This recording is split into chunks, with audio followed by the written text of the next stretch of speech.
በስመ አብ ወወልድ ወመንፈስ ቅዱስ አሐዱ አምላክ አሜን። ክርስቶስ ተንሥአ በአማን ተንሥአ። ክርስቶስ ተነስቷል፣ በእውነትም ተነስቷል። የአምላካችን የመድኃኒታችን የኢየሱስ ክርስቶስን ብርሃነ ትንሣኤ እያየን ባለንበት በዚህ በበዓለ ሃምሳ ውስጥ እንደሱ እንደ አምላካችን ፈቃድ ቅድስት ቤተክርስቲያናችን በነገረችን በምንገናኝበት ጊዜ በቅዳሴያችንም በጉባኤያችንም በአጠቃላይ መንፈሳውያን ወይም ደግሞ ኦርቶዶክሳውያን የሆን በሙሉ የአምላካችን የመድኃኒታችን የኢየሱስ ክርስቶስን የትንሣኤውን ነገር በሚያጠይቅ በእርግጥም እንደተነሳ የሚያሳስበውን ሰላምታ እየተለዋወጥን ነው እንግዲህ የምንከርመውና በዚህ መልኩ እንግዲህ እኛም አጠር ባለ መልኩ የመነሳቱን ነገር እያሰብን በዚህ መልኩ ሰላምታችንን እናስቀድማለን። ደግነትና ምሕረቱ ርኅራኄውና ይቅርታው ከሁላችንም ያልተለየ የሁላችን አባት የሁላችን ጌታ የሁላችን መድኃኒት አምላካችን መድኃኒታችንና ጌታችን ኢየሱስ ክርስቶስ ለዚህ ሰዓትና ደቂቃ ወዶ ታግሶ ፍቅሩን አብዝቶ ይችን የዛሬዋን ዕለት ደግሞ እንድናያት የእሱ የተቀደሰ ፈቃዱ ሆኖልናልና ክብርና ምስጋና ለገናና ስሙ ይሁንልን።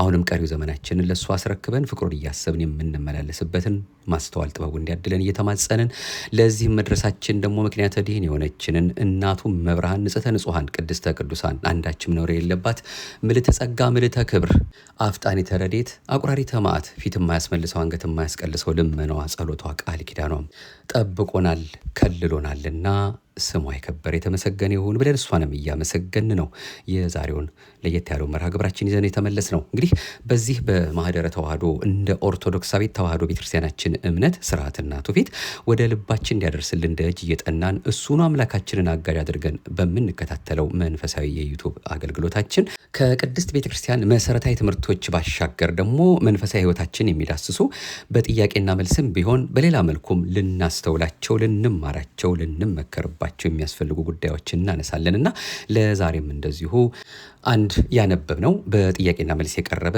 በተለይም በወጣትነታችን ወይም እግዚአብሔር አምላካችን በፈቀደልን እድሜ ወደ ትዳር ለመሄድ ለምናስብ ህይወታችን ወይ በትዳር ወይ እርሱ በመረጠው በምንኩስና ህይወትም ቢሆን ብቻ እግዚአብሔር አምላካችን የፈቀደውና በእያንዳንዳችን ልቦና እሱ ራሱ እየመራን እሱ ራሱ እያመለከተን ልንኖረው የምንፈልገውን ህይወት የፍቅር አምላካችን ቸሮ መድኃኔዓለም እንዲያመለክተን አንዳንድ መረጃዎችን ስለሚሰጠን በዚህ መልኩ በእውነት ብዙዎቻችን እንማርበታለን ብለን ተስፋ እናደርጋለን። ጥያቄውም የብዙዎች ፈተና ሊሆን ይችላል በማለት ነው እንግዲህ እኛም ይሄ ያነበብነው መልእክት ምስጢር ላካፍላችሁ ብለው የጠየቁ ጠያቂ እኛም ይህን ምስጢር ለሁላችንም ሰምተነው በእያንዳንዳችን ልቦና አሳድሮልን በውስጡ ልናገኝ የሚገባውን ትምህርት እንድናገኝና የራሳችንን ቅድመ ዝግጅት እንድናደርግ ከሁሉ በላይ ደግሞ አምላካችን የወደደውን ህይወት እንዲሰጠን በሃይማኖት ጸንተን በምግባር ቀንተን በጸሎት በርትተን እሱን አምላካችን እያነጋገርን በቸርነቱ ህይወታችንን እሱ በወደደና በፈቀደው በቀናው መንገድ እንዲመራልን እንማጸንበት ዘንድ ነው እንግዲህ እንዲህ አይነት መርሃ ግብሮችን የምናደምጠውና ጠያቂዋ ፍቅርተ ድንግል የተባሉ እንዲህ ብለው ጠይቀዋል። ጠያቂው በብዙ መልኩ ምላሽ ያገኘ ስለሆነ ትንሽ ረዘም ቢልም እንደምንም ብላችሁ ታግሳችሁ ይህንን መልእክት እንድታደምጡ ከወዲሁ በአጽንኦት መልእክቱን እናስተላልፋለን። የደግነትና የፍቅር አምላክ ሰማይና ምድር ሲያልፍ በማያልፈው ቃሉ በዚህም መልኩ የሚያስተምረንን በልባችን ጽላት እንዲጽፍልን ፈቃዱ ይሁንልን። ለጊዜያዊ የሥጋ ፈቃድ እንጂ ለተቀደሰ ትዳር የሚጠይቀኝ ሰው ማግኘት አልቻልኩም። የሁለተኛ ዲግሪ ትምህርቴን ከ2 ዓመት በፊት አጠናቅቄ አሁን ላይ በአንድ መንግስታዊ ተቋም ውስጥ በተሻለ የሥራ ኃላፊነት ላይ ይገኛለሁ። እድገቴም በእግዚአብሔር ቤት በመሆኑ የእግዚአብሔርን ቃል ከብዙ በጥቂቱ አውቃለሁ። ከዚህም የተነሳ ከጋብቻ በፊት ምንም አይነት ስህተት ወይም ኃጢአት በመፈጸም የድንግልና ሕይወቴን ላለማጣት በነበረኝ ጽኑ አቋም መሰረት ለጊዜያዊ ፈቃድ የሚጠይቁኝን ወንዶች ሁሉ ፊት ስነሳቸው ኖሬያለሁ። በዚህ አቋሜም ብዙዎች እንደ ወግ አጥባቂ እየቆጠሩኝ ሲርቁኝ ከኖሩ በኋላ አሁን ላይ ደግሞ እነሱ በተራቸው ፊታቸውን ያዞሩብኝ ጀምረዋል። በአሁኑ ሰዓት ዕድሜ 30ዎቹ መጨረሻ ላይ በመድረሱ ልጅ የመውለጃ ዕድሌንም ሊያሳጣኝ እየቀደመኝ ነው። ይህንን ሳስብ ደግሞ ቶሎ የማግባትና የመውለድ ፍላጎቴ በእጅጉ ይጨምርብኛል። ይሁን እንጂ አሁንም ቢሆን ለጊዜያዊ የሥጋ ፈቃድ እንጂ ለተቀደሰ ትዳር የሚጠይቀኝ ሰው ማግኘት አልቻልኩም። ምንም እንኳን ልጅ ወልዶ የመሳም ፍላጎት ቢኖረኝም በኃጢአት የሚመጣ ዘርን ማህፀኔ እንዲያፈራ አልፈልግም። አሁንም በቀደመው አቋሜ ለመጽናት ዕድሜ ከሸማኔ መወርወሪያ ይልቅ እየፈጠነብኝ ነው። እስከዚህ እስካለሁበት የህይወቴ ዘመን ድረስ ከራሴና ከሌሎች የሥጋ ፈቃድ በሚመጡብኝ ፈተናዎች ሁሉ ላለመሸነፍ ስል ራሴን በብዙ ስጎዳ ኖሬያለሁ። በእርግጥ እኔ ራሴን ለመጠበቅ ብዙ ብደክምም እግዚአብሔር ከተማን ካልጠበቀ ጠባቆች በከንቱ እንደሚደክሙ ሁሉ የእግዚአብሔር ጥበቃ ስላልተለየኝ ከነ ክብሬ እስከዚህ ዘመኔ መድረስ ችያለሁ። ይሁን እንጂ አሁን ላይ በእጅጉ እያስጨነቀኝ ያለው ነገር ዘወትር ለምመኘው የተቀደሰ ትዳር የሚጠይቀኝ አንድም ወንድ ማግኘት አልቻልኩም። ስለዚህ ልጅ ለመውለድ ስል ለጊዜያዊ የሥጋ ፈቃዳቸው ለሚጠይቁኝ ወንዶች ራሴን አሳልፌ ልስጥ ወይም ድንግልናዬን መስዋዕት ላድርግ የሚለው ሐሳብ ነው። ስለሆነም ምን ማድረግ እንዳለብኝ ተጨንቄያለሁና መፍትሄውን እባካችሁ አድርሱኝ ብለው ነው ጠያቂዋ ፍቅርተ ድንግል ነኝ ብለው ይህንን መልእክት ያደረሱት። እንደሱ እንደ አምላካችን ፈቃድ እንግዲህ እሱ አምላካችን የሚመክረን የሚነግረን ምላሹን እንዲህ እንከታተላለን። የተከበሩ ጠያቂያችን ፍቅርተ ድንግል፣ በቅድሚያ ምክር ሰናይት ለኩሉ ዘይገብራ፣ ምክር ለሚያደርጋት ሁሉ መልካም ናት በማለት ነቢየ እግዚአብሔር ቅዱስ ዳዊት እንዳስተማረን መዝሙር 110 ለችግርሽ መፍትሄ ያገኛለሁ ብለሽ ወደ እኛ በመምጣትሽና ችግርሽን ለእኛ በማካፈልሽ በእግዚአብሔር ስም እናመሰግናለን። እኛም ለችግርሽ መፍትሄ ይሆናል ያልነውን እንደ እግዚአብሔር ፈቃድ ቅዱሳት መጽሐፍትን አንብበን የቤተ ክርስቲያን አባቶችንም ጠይቀን እንደሚከተለው አቅርበነዋል። የተወደድሽ እህታችን፣ በነገርሽን መሰረት ሐሳብሽን ዘርዘር አድርገን ስንመለከተው በርከት ያሉ ዝርዝር ሐሳቦችን እናይበታለን።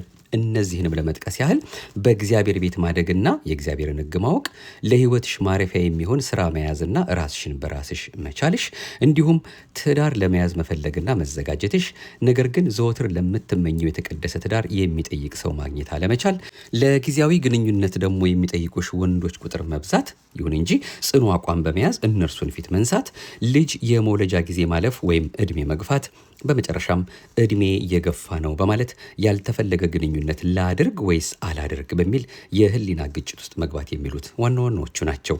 መጀመሪያ በአንቺ ህይወት ውስጥ ካስተዋልናቸው ጠንካራ ጎኖች እንነሳ። አንደኛ፣ በእግዚአብሔር ቤት ማደግና የእግዚአብሔርን ሕግ ማወቅ። ለሰው ልጅ የመጀመሪያውና ተቀዳሚ ተግባሩ ሊሆን የሚገባው ጉዳይ በእግዚአብሔር ቤት መኖርና በቤቱ ያለውን ምግብ እየተመገቡ ማደግ ነው።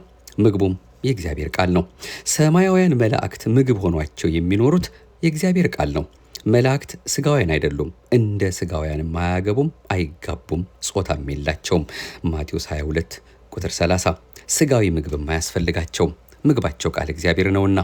የቆጵሮሱ ሊቀ ጳጳስ ሊቁ ኤጲፋኒዎስ ይህንኑ ሲናገር የመላእክት ምግባቸው ምንድን ነው ያሉ እንደሆነ ዛሬ ግዙፋኑ ግዙፍ ምግብ ወይም መብል በልተን ውሃ ጠጥተን እንደምንኖር መላእክትም ረቂቃን መንፈሳውያን ናቸውና ረቂቅ ምግብ የእግዚአብሔርን ምስጋና ተመግበው ረቂቅ መጠጥ የመለኮትን ፍቅር ጠጥተው ይኖራሉ በማለት እንደሚያስረዳን በእንደዚህ አይነቱ አኗኗር እግዚአብሔርን እያገለገሉና እያመለኩ ይኖራሉ። አክሲማሮስ ገጽ 51። ኃላፊያትና መጻያት የተገለጹለት ነቢየ እግዚአብሔር ዳዊትም የመላእክትን እንጀራ የሰው ልጆች በሉ፣ የሚበቃቸውንም ስንቅ ላከላቸው በማለት ጥንት የሰው ልጅ ሲፈጠር እንደ መላእክት እግዚአብሔርን እያመሰገነ እንዲኖር መሆኑን፣ በኋላም ፈጣሪው ከውድቀት አንስቶ ከመላእክት ጋር እንዲዘምር ያበቃው መሆኑን አስረድቷል። መዝሙር 77። ስለዚህ እህታችን በእግዚአብሔር ቤት አድገሽ የእግዚአብሔርን ሕግ አውቀሽ ራስሽን ለመጠበቅ መቻልሽ ከማንም በላይ እድለኛ እንደሆንሽ ልታስብበት ይገባል። ነቢየ እግዚአብሔር ዳዊት በቤትህ የሚኖሩ ብፁዓን ናቸው ለዘላለም ያመሰግኑሃልና በማለት ያስረዳል። ውድ ፍቅርተ ድንግል፣ መድኃኒታችን ኢየሱስ ክርስቶስ ለቅዱሳን ነቢያትና ሐዋርያት ብርሃነ መለኮቱን ሊገልጽላቸው በደብረ ታቦር ባሰባሰባቸው ጊዜ ቅዱስ ጴጥሮስ ከአባቶቹ ነቢያት ከወንድሞቹም ሐዋርያት ጋር በደብረ ታቦር ላይ የሚስጥረ መለኮቱ ተካፋይ ሆኖ በመገኘቱ ለእኛ በዚህ መኖር መልካም ነው እንዳለ ለሰው በእግዚአብሔር ቤት ከመኖር በላይ ታላቅ ጸጋ የለምና በዚህ ልትመኪበት ሳይሆን ደስ ልትሰኝበት ያስፈልጋል። ማቴዎስ 17። ሁለተኛው ካስተዋልናቸው ጠንካራ ጎኖችሽ ለሕይወትሽ ማረፊያ የሚሆን ሥራ መያዝና ራስን መቻል ነው። የሰው ልጅ ሁለት አይነት እድገት አለው። አንደኛው እድገት በነፍስ ሲሆን ሁለተኛው እድገት ደግሞ በስጋ ነው። ለዚህ ደግሞ ሥራ መልካም ነው። አምላካችን እግዚአብሔር ለበኩረ ፍጥረታት ለመጀመሪያው ሰው አዳም ሰርቶ እንዲበላ አዞታል። ወደ ወጣህበት መሬት እስክትመለስ ድረስ በፊት ወዝ እንጀራህን ትበላለህ እንዲል ዘፍጥረት 3። ይህን ቃለ ትእዛዝ በሚገባ የተረዳው ብርሃነ ዓለም ቅዱስ ጳውሎስም በእናንተ ላይ እንዳንከብድባችሁ ቀንና ሌሊት በድካምና በጥረት እየሰራን እንጂ የሌላውን እህል በከንቱ አልበላንም፣ ይህም እኛን ልትመስሉን ምሳሌ እንድንሆናችሁ ነው እንጂ ያለ ስልጣን ስለሆን አይደለም።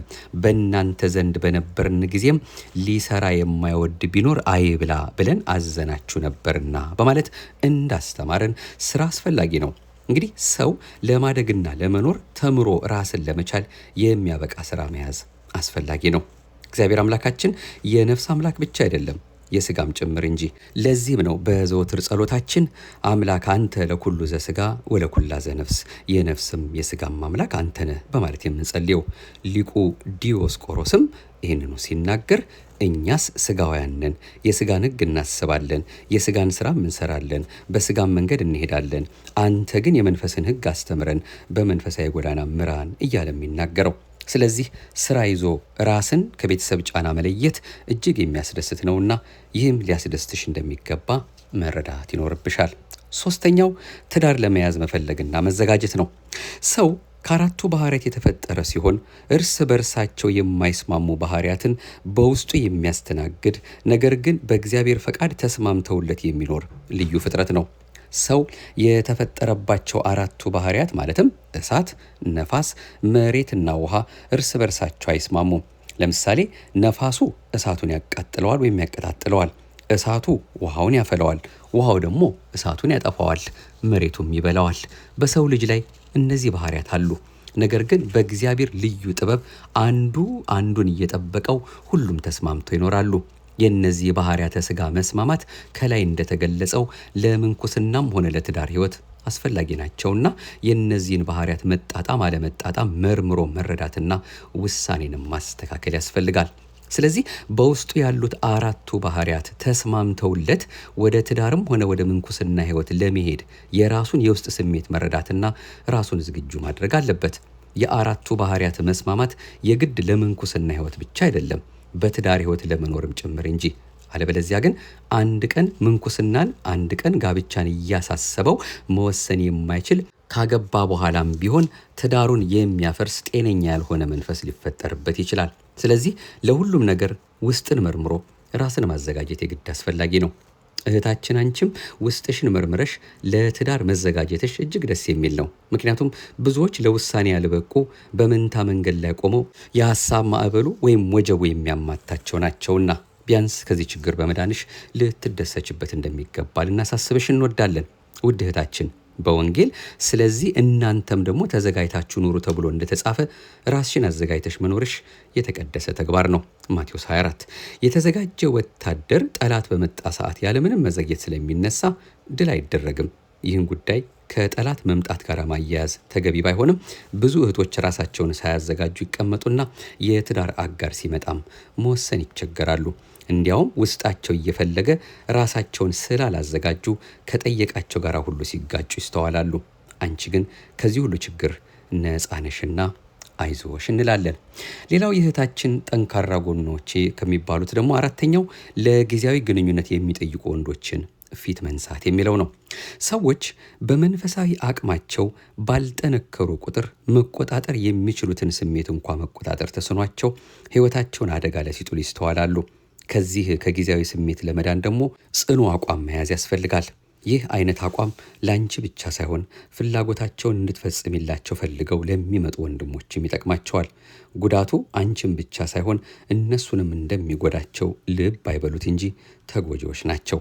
ስለዚህ በአንቺ ጠንካራ አቋም ምናልባትም ቢጸጸቱና ወደ ልባቸው ቢመለሱ ከትዕግስት የሚገኘውን ፍሬ እነርሱም ተመጋቢዎች ይሆናሉ። ካልሆነ ግን የአንቺው አቋም መቼም መቀልበስ እንደሌለበት ልንመክርሽ እንወዳለን።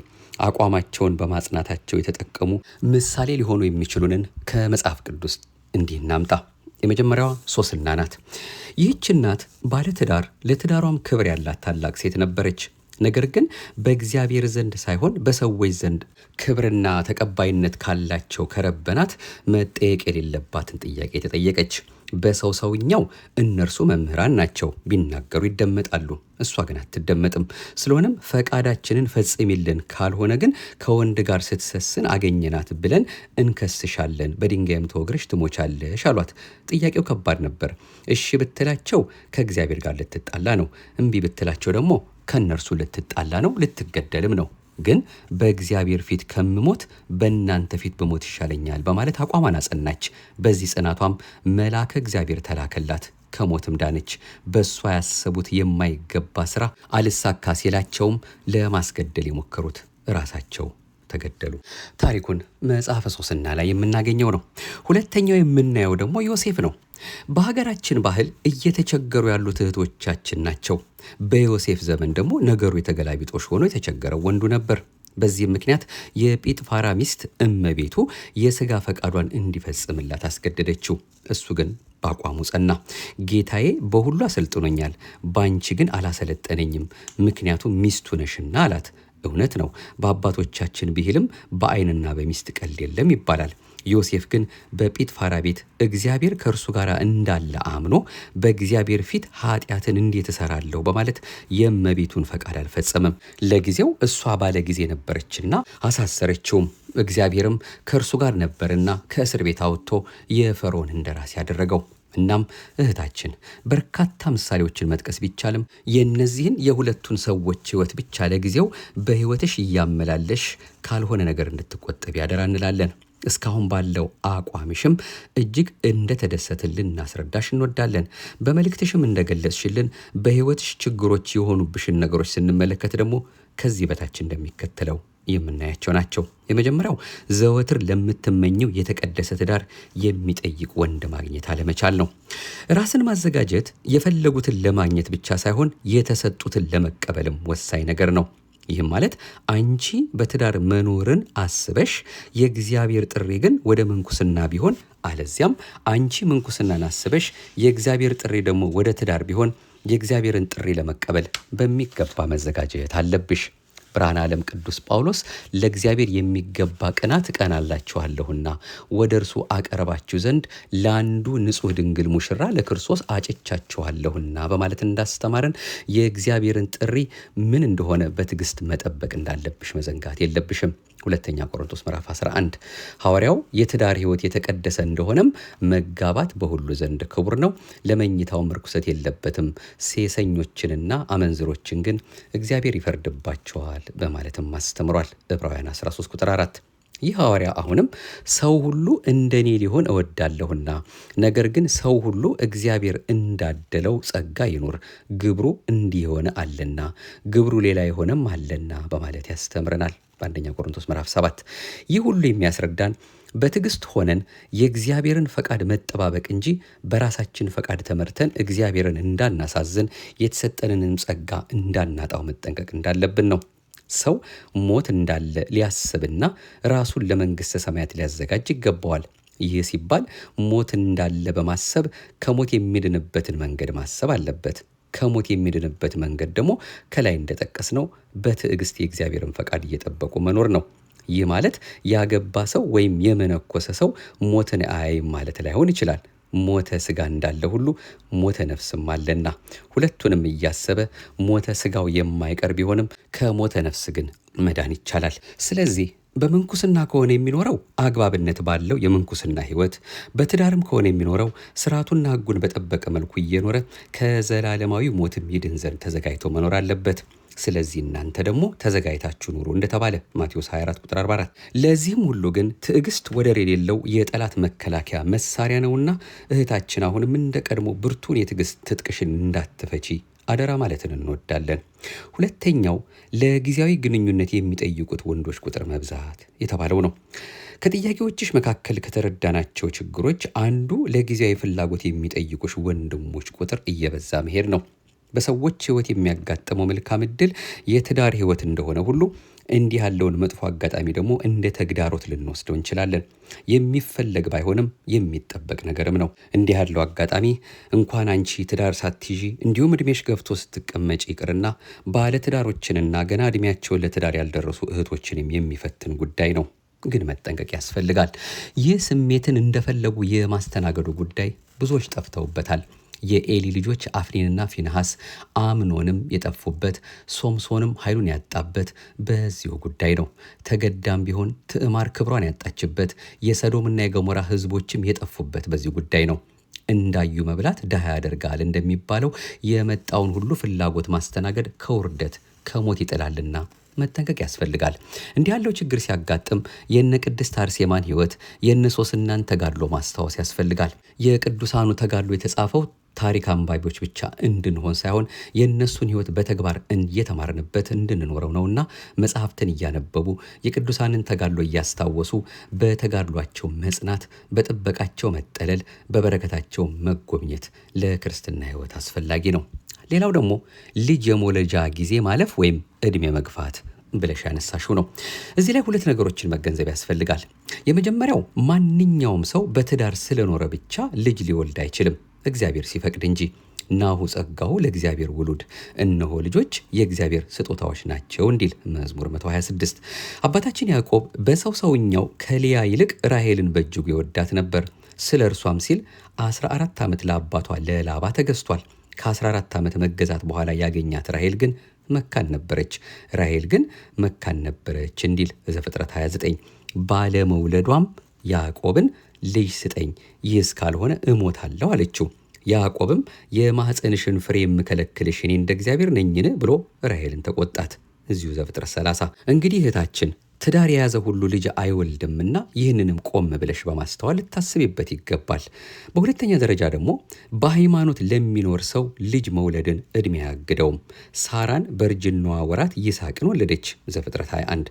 ሐና ሳሙኤልን፣ ኤልሳቤጥም መጥምቀ መለኮትን የወለዱት ካረጁ ከሸመገሉ በኋላ እንደሆነ መመልከት ይቻላል። ለሚያምን ሁሉ ይቻላልና፣ ይልቁንም በሰዎች ዘንድ ይሆናል ተብሎ የማይታሰብ በእግዚአብሔር ዘንድ ግን ይቻላል።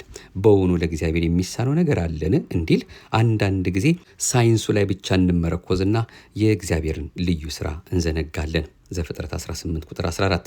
ስለዚህ ይህን ሁሉ አስበሽ ከመጠራጠር ይልቅ ማመንን፣ ከመጨነቅ ይልቅ መጽናናትን፣ ተስፋ ከመቁረጥ ይልቅ ባለሙሉ ተስፋ መሆንን ገንዘብ ልታደርግ ይገባል እንላለን። ሌላው የህሊና ግጭት ነው።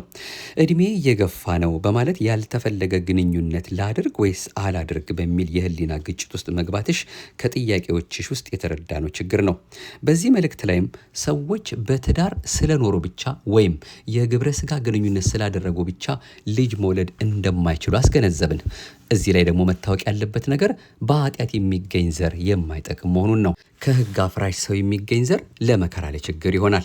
በገድለ ተክለ ሃይማኖት ተመዝግቦ እንደምናገኘው የካህኑ የጸጋ ዛብ ሚስት እግዚአብሔርን የማያውቀው ሞቶሎሚ ማርኮ በወሰዳት ጊዜ እጅግ አብዝታ ትጸልይ ነበር። ጸሎቷም እግዚአብሔር ሆይ እኔ ልጅ እንድሰጠኝ የለመንኩህ ከካህኑ ከጸጋ ዛብ ነው እንጂ አንተን ከማያውቅ ካረመኔ አልለመንኩህም። ከዚህ ጣዖት አምላኪ ሰው ልጅ ከምወልድ ማኅፀኔን ዝጋው የሚል ነበር። ከእግዚአብሔር ሕይወት የምንማረውም እንደ እግዚአብሔር ፈቃድ የሚገኝ ልጅ ማግኘት እንደሚገባን እንጂ ከእግዚአብሔር የምንጣላበት ከአምልኮቱም የምንወጣበት ከሆነ መፈለግም እንደሌለብን ነው።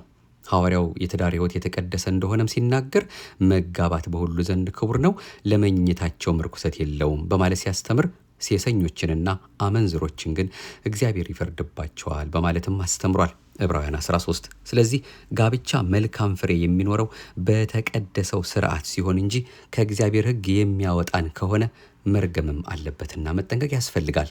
ልጅ እንደሚጠቅም ሁሉ ጉዳትም አለው። የሚጎዳው ግን ከሕገ እግዚአብሔር ውጭ የሚወለደው ልጅ ሲሆን ነው። ለዚህ ጥሩ ምሳሌ የሚሆነን ይሁዳ ነው። ይሁዳ አባቱ በትዕቢት የተሞላ ነቢያተ እግዚአብሔርን የማያከብር ነበር። በመሆኑም እናቱን የሚያገባ አባቱን የሚገድል አምላኩን የሚሸጥ እንደሚሆን አስቀድሞ በነቢይ ትንቢት ተነግሮበት ነበርና ይህ አሳዛኝ የትንቢት ቃል ተፈጽሞበታል። በመጨረሻ ለራሱም ያልተጠቀመ ከንቱ ሆኖ ቀርቷል። ይሁዳ በመጀመሪያ ነቢየ እግዚአብሔርን ከማያከብር በኋላም በልተው ጠጥተው ስሜታቸውን መቆጣጠር አልችል ሲሉ ባደረጉት ግንኙነት የተወለደ ነው። ይህ ሰው ባልተወለደ በተሻለው ነበር ተብሏል። የሰው ልጅስ ስለ እርሱ እንደተጻፈ ይሄዳል።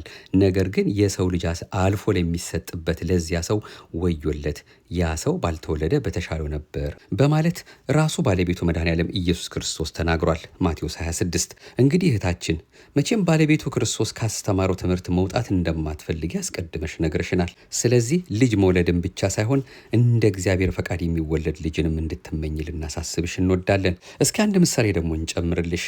አፈ ማህፀኗ ጠባብ የሆነ እፉኝት የምትባል አውሬ አለች። ይህች አውሬ የወንድ ዘር የምትቀበለው በአፏ ነው። ከወንዱ ጋር ከተገናኘች በኋላ ዘሩን ትቆርጠዋለች። አባት ይሞታል። ልጆች በዘር መውጫ ማህፀን መውጣት ስለማይችሉ የእናታቸውን ሆድ ቀደው ሲወጡ እናት ትሞታለች። እንግዲህ እህታችን ይህን ነገር ልብ ማለት ያስፈልጋል። እነዚህ የእፉኝት ልጆች ሲጸነሱ አባታቸውን፣ ሲወለዱ ደግሞ እናታቸውን ይገላሉ። ታዲያ ያለ እግዚአብሔር ፈቃድ የሚወለድ ልጅ አንቺንም ሊገልሽ ይችላል። ሕግ ስላፈረሱ ነው የሚል ሐሳብ እንዳይኖርሽ እንጂ 9 ወር ተሸክመው ወልደን እንሰማለን ብለው ሲጠባበቁ በወሊድ የሞቱ እናቶቻችንን ማሰብ ተገቢ ነው።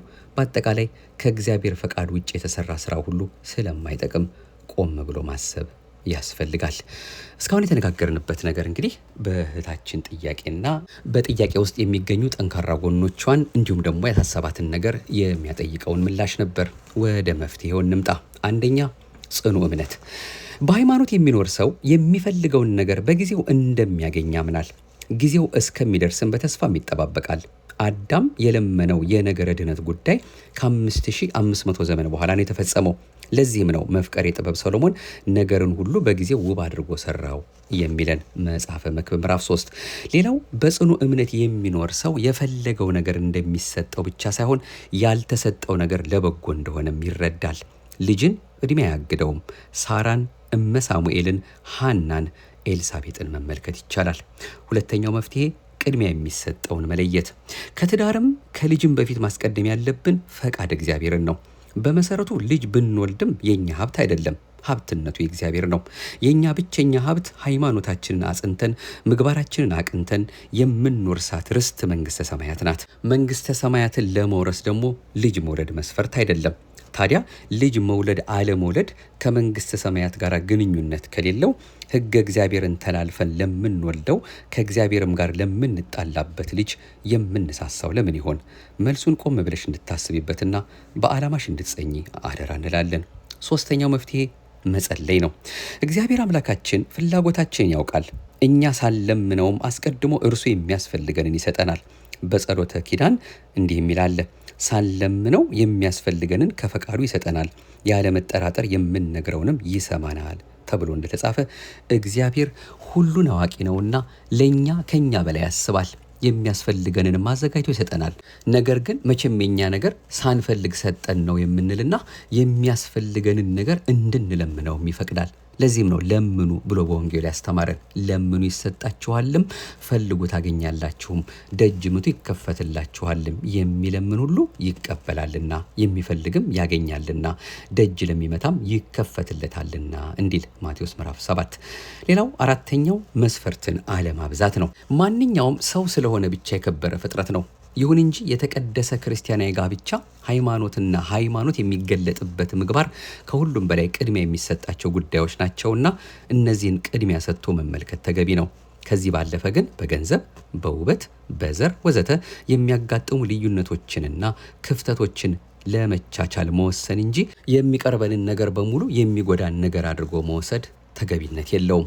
ሁላችንም በክርስቶስ አንድ ነንና እንደ ቃሉ ለሚጓዝ ነገር ሁሉ ለበጎ እንደሚሆን እናምናለን። በእኛ ልክ የተሰራ ሰው ስንፈልግ ጊዜያችንም ያልፋል፣ እድሜያችንም ይገፋል። የፍላጎታችንን አለመጣጣም ሲመለከት እግዚአብሔርም የፈለግነው ነገር እንደማይጠቅመን ስለሚያውቅ ባሰብነው መንገድ አይሰጠንም። ሁልጊዜ እኛ የምንፈልገው እኛን የሚያጠፋንን ነው። እግዚአብሔር ያዘጋጀልን ደግሞ ለኛ የሚበጀንን ነውና ከኛ ስሜት ይልቅ ለእግዚአብሔር ፈቃድ ቅድሚያ በመስጠት እንደ ሕጉ እንደ ፈቃዱ የሚሄድ በሃይማኖቱ የጸና ምግባሩን ያቀና ሰው እንዲሰጥሽ ዘወትር እግዚአብሔርን መለመን ይኖርብሻል። ሌላው ከንስሐ አባትሽ ጋር ግልጽና ያላሰለሰ ውይይት ማድረግ የሚለው መፍትሄ ነው። ካህኑ በዚህ መልኩ ለተቸገርሽው ላንቺ አባት እንደሆኑ ሁሉ ያንቺን መሰል ችግር ላለበት ወንድምም አባትም ናቸው። ስለዚህ በርካታ አቅጣጫዎችን ይጠቁሙሻል። እንዲያውም እኛ ደካማነታችንን እያበዛ ነው እንጂ አባቶቻችን ባልም ሳያውቅ ሚስትም ሳታውቅ በእናት በአባት ፈቃድ ብቻ ተጋብተው መልካም የሆነውን ሕይወት ሲኖሩት የነበረው። በእርግጥ ችግር የለውም ማለት አይደለም። በፍትህ ስጋዊ ፈቃድ የሁለቱ ማለትም የባልና የሚስት ነው መሆን ያለበት ይላል በቀደመው ዘመን ግን ያለምንም ችግር ኖረዋል። እንግዲህ ያን ጊዜ ምንም ሳይተዋወቁ የእናት የአባት ፈቃድ አናፈርስም ብለው ተስማምተው ከኖሩ አሁን ደግሞ የመንፈሳዊ አባታችን የእኛም ፈቃድ ተጨምሮበት መገናኘት ቢቻል የሰመረ ትዳር መኖር ይቻላልና እንዲህ ያለውን አማራጭ መጠቀም ጥሩ ነው እንላለን። በመሰረቱ ከንስሐ አባት ጋር እንኳን እንደዚህ መሰረታዊ በሆነው ነገር በሌላውም ቢሆን የማንወያየው ነገር መኖር የለበትም። ስለዚህ እህታችን ከመምህረ ንስሐሽ ጋር እንዲያውም ጾም ገደፍኩ በዓል ሻርኩ በሚለው ብቻ ሳይሆን በእንደዚህ ያለው ጉዳይም በጥብቅ ብትወያይ መልካም ነው እንላለን። ስድስተኛውና የመጨረሻው ለጊዜው መፍትሄ ሆኖ የቀረበው ሴት ልጅ የወደደችውን ለትዳር መጠየቅ የምትችል መሆኑን መረዳት የሚለው ነው።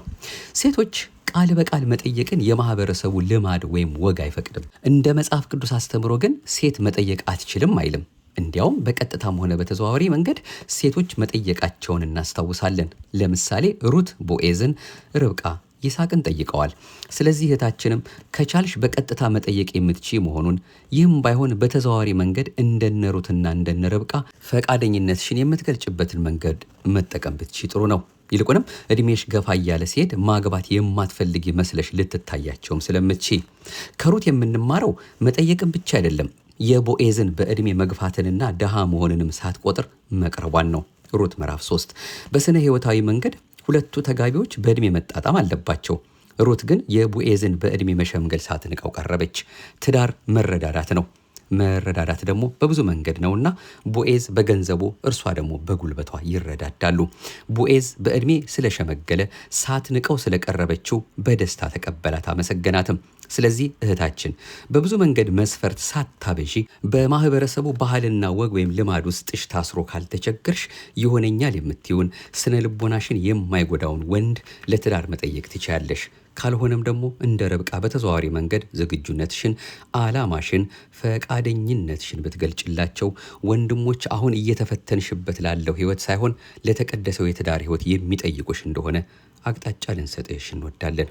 በአጠቃላይ በመጀመሪያ እህታችን ከላይ በመግቢያችንም እንደገለጽ ነው ለችግሮችሽ መፍትሄ ያገኛለሁ ብለሽ ወደኛ በመምጣትሽ እናመሰግናለን።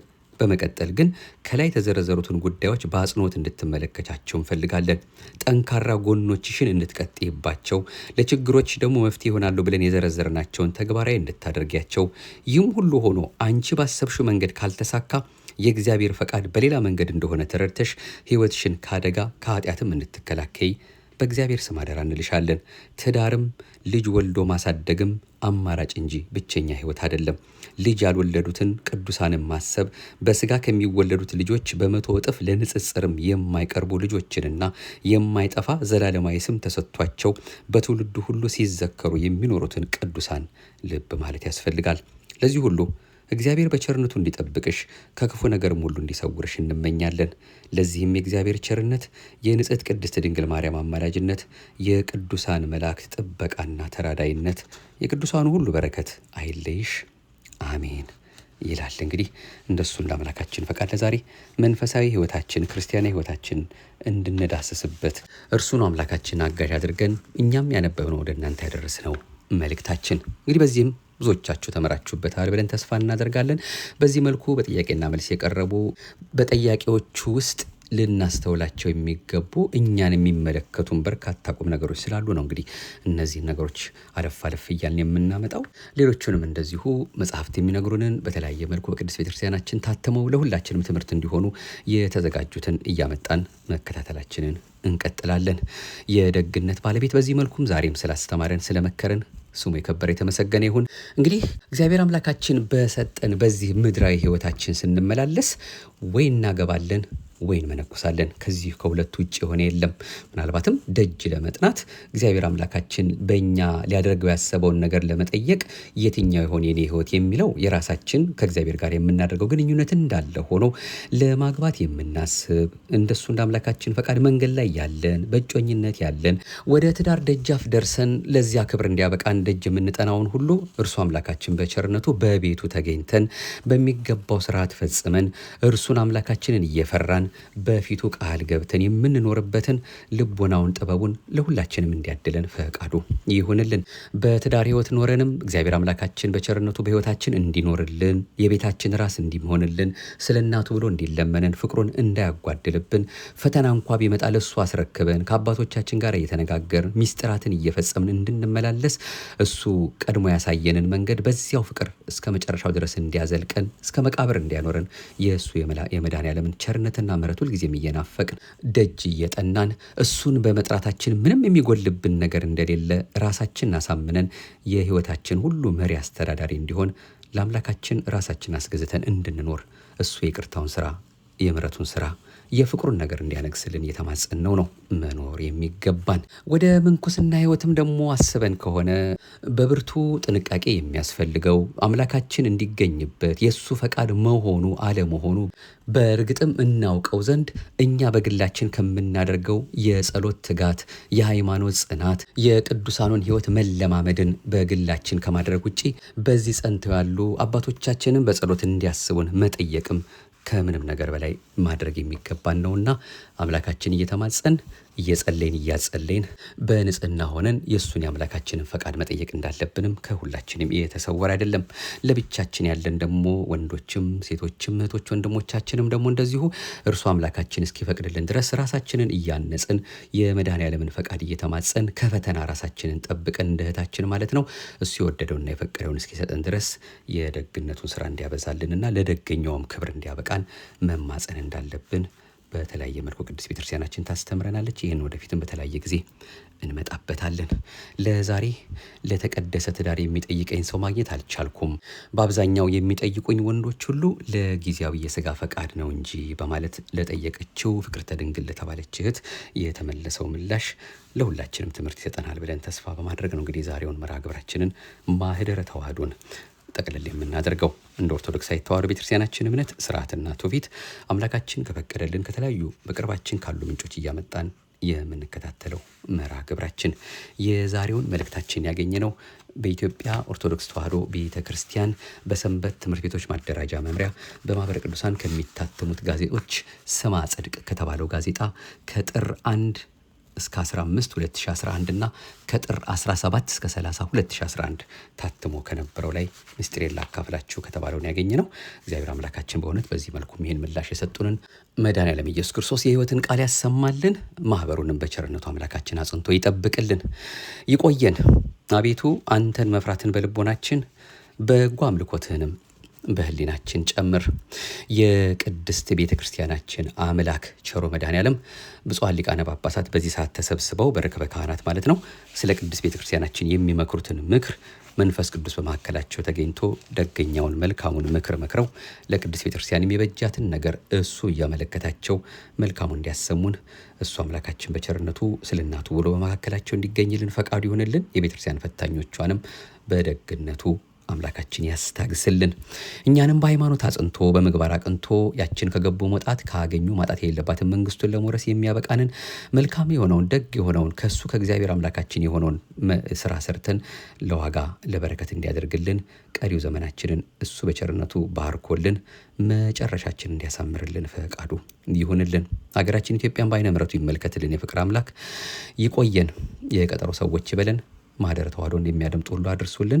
እኛም እንግዲህ እንደሱ አምላካችን ፈቃድ በቀጣዩም በሌላ መርሐ ግብር መለስ ብለን እናያለን። በተለይ የመጽሐፍ ቅዱስ ንባብ ብዙ ጊዜ ሆኖናል ወደ እናንተ ካደረስን የመጽሐፍ ቅዱስ ንባብ ማንበባችንን እንቀጥላለን። ያው እንግዲህ እስከዛሬ ድረስ ቢያንስ ከብሉይም ከሐዲስም ወደ 12 የሚሆኑ መጽሐፍትን ያነበብን ይመስለናል። ከዛ በመቀጠል ደግሞ እንግዲህ ሌሎቹንም እንደዚሁ ለማንበብና መጽሐፍ ቅዱስ መቼስ ገለጥ አድርገን ባናነበው እንዲህ እንኳ ሲነበብልን በቁሙ እንዳለ ማለት ነው ብንሰማው የበለጠ የእግዚአብሔር ቃል በሕይወታችን ውስጥ ይታተማልና ያንንም አብልጠን አጽንተን ማድረጋችንን እንቀጥላለን። ይቆየን። የቀጠሮ ሰዎች ይበለን። አምላካችን ከሁላችን ጋር ይሁንልን። አቤቱ አንተን መፍራትን በልቦናችን በጎ አምልኮትህንም በህሊናችን ጨምር። ሰላም እግዚአብሔር ከሁላችን ጋር ይሁን። አሁንም የትንሣኤውን ብርሃን አምላካችን በሕይወታችን ዘወትር እያላበሰን በዚያ ብርሃን እየተመላለሰን እንድኖር መንገዱን እሱ አምላካችን በቸርነቱ ይምራን። አሜን። ይቆየን።